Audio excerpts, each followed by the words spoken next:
Sorry about that. The power went out. That never happened here. Pouring. You're going to get 2 recordings because the other one cut off. Hold on, let me share the chart. Can you guys see it? Uh-huh. Okay. Can I ask a question about the ruler? You said the first planet that hits is the ruler of the chart. That would not include... At Hidden Truths, you have a video about that. The first one you get right off the ascendant, even if it's over here in the 4th house, that's your ruler. Okay, that would not be one of the nodes of the moon, though? No, the nodes of the moon are karmic. This is indicative of, let me just make sure I'm recording. Yeah. The south node will have to do with past lives, the karmic baggage, the skills, coping skills, positive skills that you have, but ease. So there's a tendency to be lazy in that house and in that sign when you look at the south node. In that book, Spiritual Adulting, I have a whole chapter on 18 and the nodes. They go around every 18 years, you have the nodes. So every 9 years, the nodes are flip-flop and you have a crisis. Every 18 years, your nodes are open for you to then drop the south node and pick up the north node. Let me just take off the alarm. It's ringing.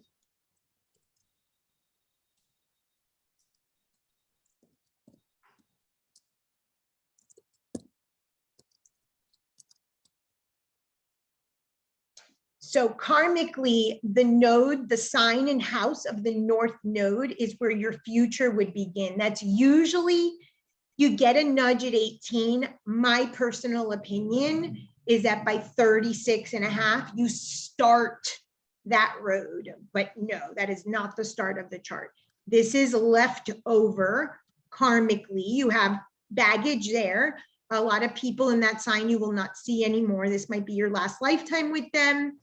They seem very easy to flow with the sign of the people in your south node by house and by sign. And again, you default to those skills almost like too easily. And then life nudges you to pick up your karmic baggage in your north node. But every 9 years you're prompted. I am the believer that until 36 and a half, you don't even begin to start your north node. That wouldn't be the ruler. So I'm a little, like I said, is the one right off the ascendant. You're a little what? I'm a little concerned that Pluto is my first, first planet. So that's like a Pluto ascendant. There might be a lot of crisis before you start a new phase. With every new phase, there could be a monetary or a spiritual gain. There could be a level of shadow work or death or detachment. It's how you start every new phase is with that ruler, because that's right off the birth. If you know anything about your birth story, it could have been that someone died in the next room. It could have been that another baby didn't make it. It could have been that you had an umbilical cord across your neck. It could have been that, you know, there was something. I'll give you an example. I think I say that in the video. I have a client, her birth was smooth sailing. Right when she's born, the Atlanta bomb goes off. That's an example of a Pluto. So it's not necessarily, remember, this is a holistic chart. There's something going on. In her case, it had nothing to do with her perfect ideal birth. She is not going to have any cycle that's smooth sailing. There's going to be an Atlanta bombing metaphor tied into any new cycle. So that's you. Technically, what I have observed with people with Pluto in the first is that they change their skin over and over and over again. Their identity, the way they move in the world, they try on new things. It's the Phoenix at a high vibration. It's the Scorpion at the low vibration, but it's the Phoenix or the Eagle with a new perspective. So again, it depends on how you live it. But I wouldn't be concerned. Just know that times that you're transitioning into new phases are going to be masked by a Pluto lens. So crisis, death, shadow, letting go of something, detachment, those type of things. but this person's psychology is very much grandiose. So one of the things I wanted to tie in was this to this Sag. If Jupiter rules Sag and Sagittarius is ruled by the 6, you're going to see a relationship between this planet and the cusp. But the old ruler of Sagittarius, Neptune, used to be ruled like Pisces used to be ruled by Sagittarius.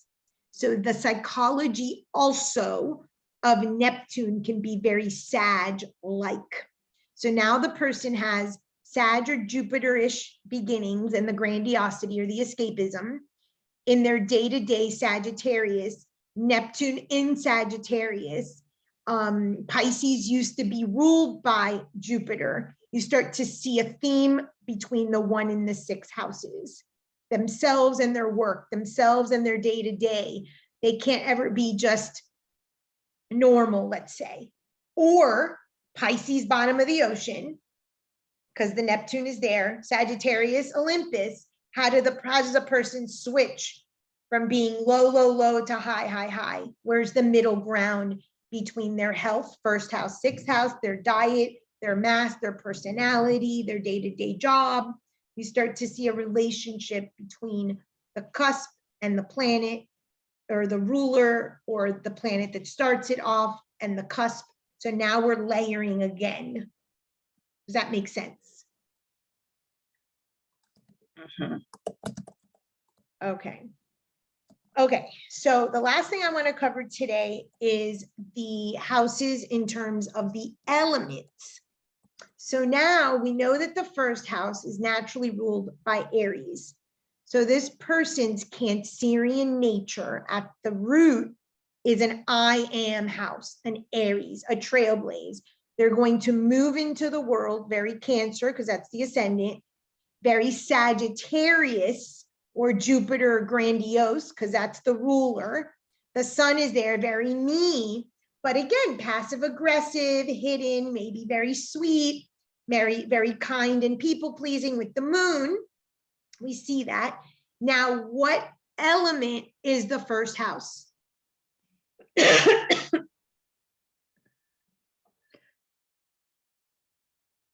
Water?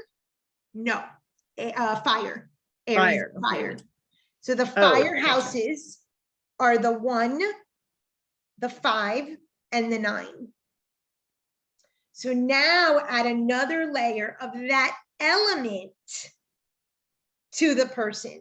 So here she is. Ignore the Black Moon in Leo there for a minute. Imagine it's just the Cancer ascendant, Jupiter in Cancer, and Sun in Cancer. The funny thing about it is that both Jupiter and Sun rule fire signs. So you already see that there, Sagittarius and Leo, right?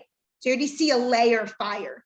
But because the house is going to be lived out like Aries with a tattoo of Cancer, but the underlying message of the house is fire, I am, trailblaze, me, me, me, me, me, me, me.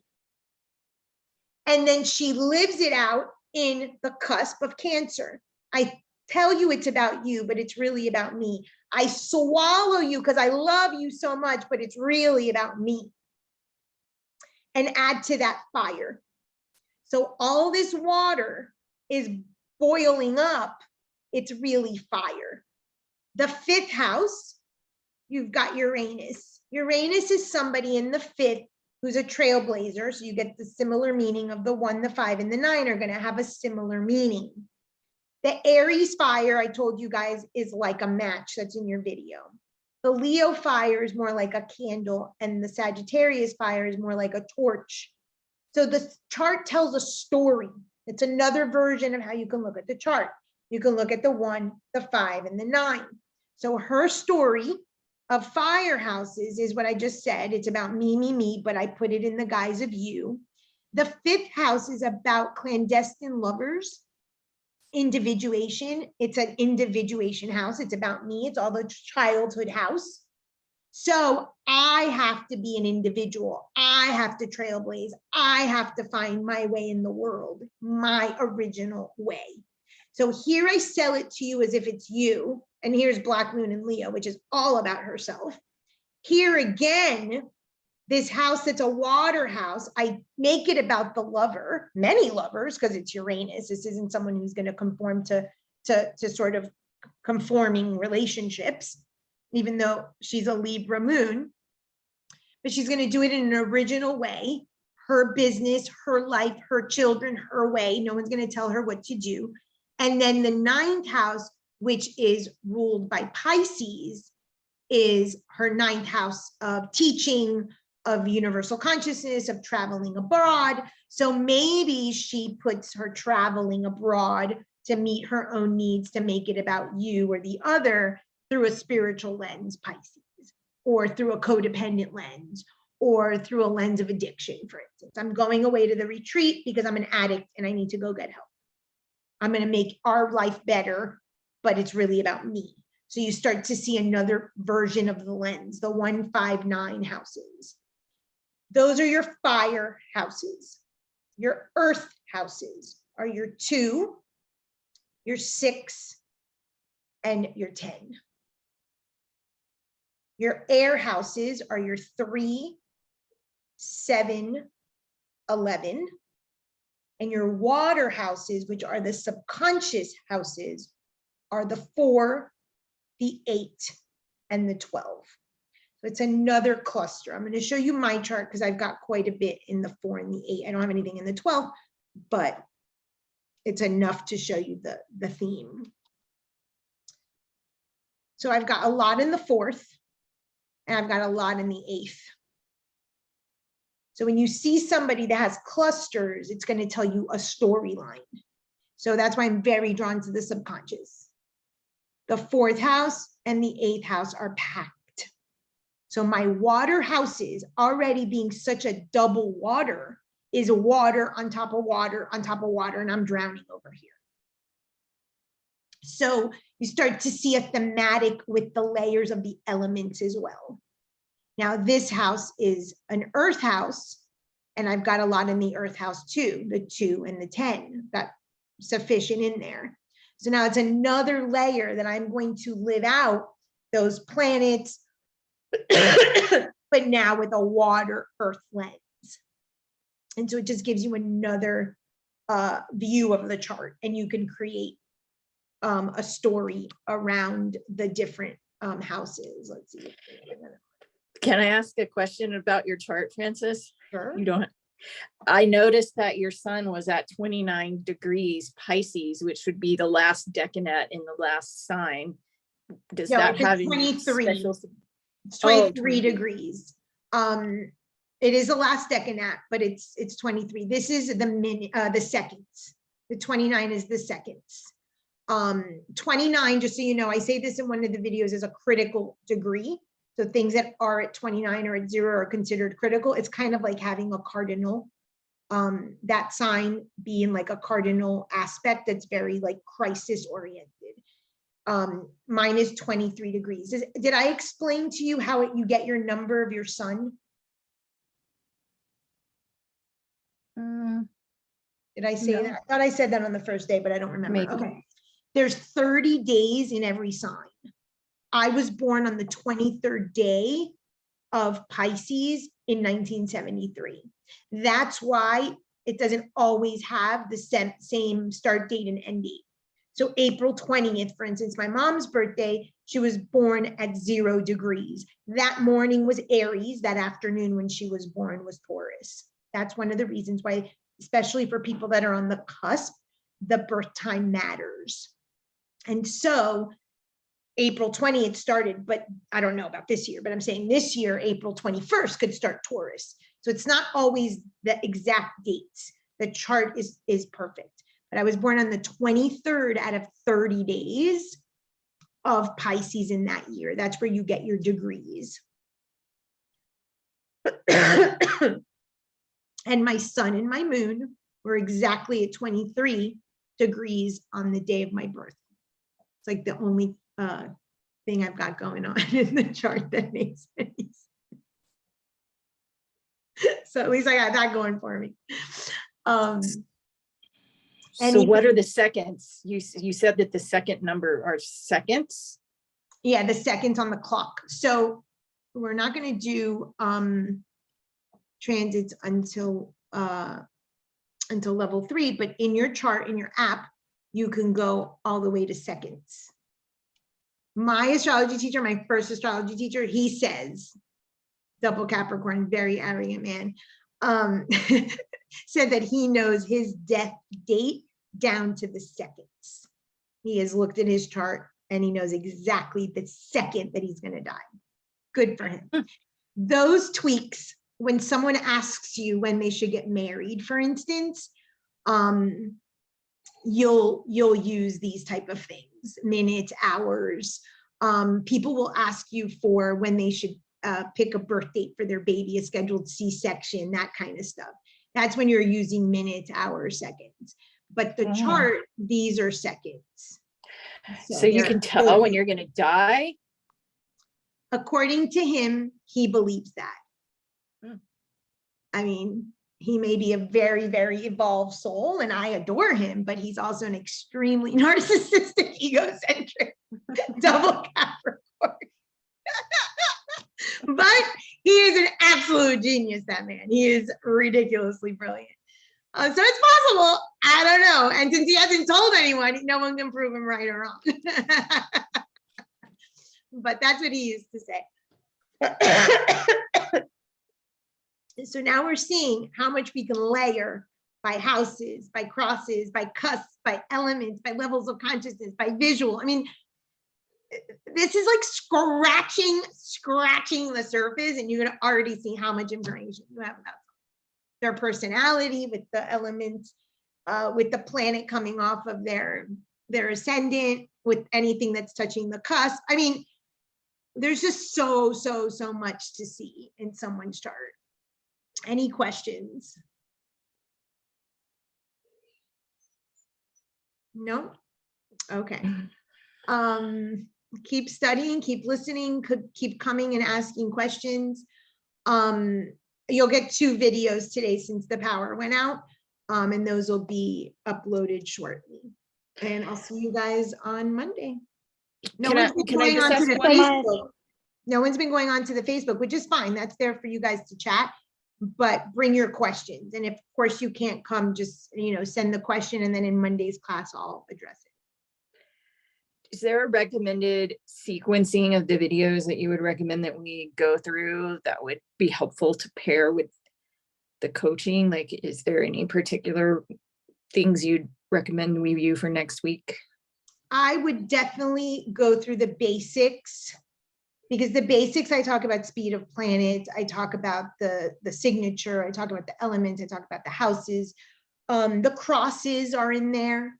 The crosses really we go into in level 2, and I said that to you a couple of weeks ago. That's super important. If you actually really want to be an astrologer, you need to know the crosses. It's in the same section as the houses, like the 159, etc.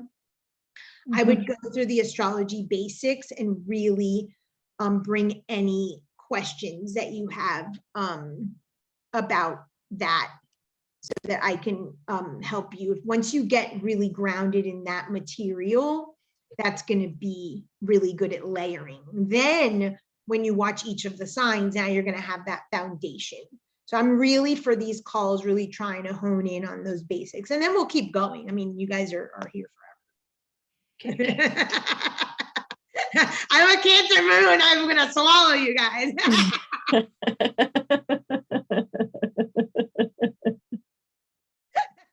You don't own me, Francis. California, you can check out, but you can't leave. That's it. But that's what I'm trying to go through, the basics, so that you really get the basic juicy, and then you can layer all of the other stuff. But any question you ask, I'll obviously address. But that's the order. I would say really know your basics good or well. All right. Thank you. Thank you. Have a good day. Bye.